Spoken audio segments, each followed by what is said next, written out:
И аз като всички глупаци ще направя едно муви как Теслата кара сама. Тук сме в трафик и аз не пипам нито педал, нито волан. И когато трафика тръгне, ние тръгваме, когато трафика спре, ние спираме. Като има завой, си правиме завоя. Но тъй като няма друг колата, не мога да взема много добър кадър.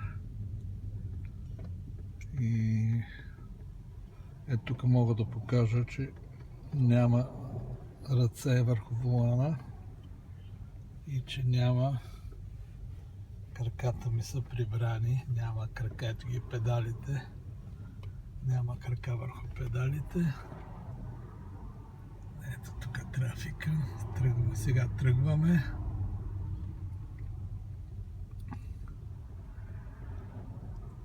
Сега спираме. Ето как изглежда таблото. Таблото го промениха и сега в средата всъщност показва лентата на движение, колата отпреде, една синичка кола отпреде на таблото. И в дясно е предишния километраж, който беше в средата, сега е в дясно.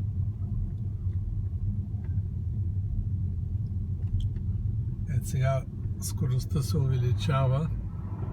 Сега вече караме при по-голяма скорост.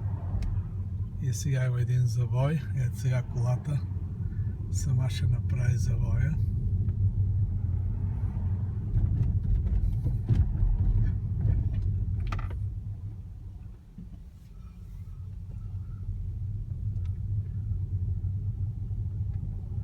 Технологията не е перфектна, обаче особено за такива ситуации, където е stop and go трафик, е много удобна.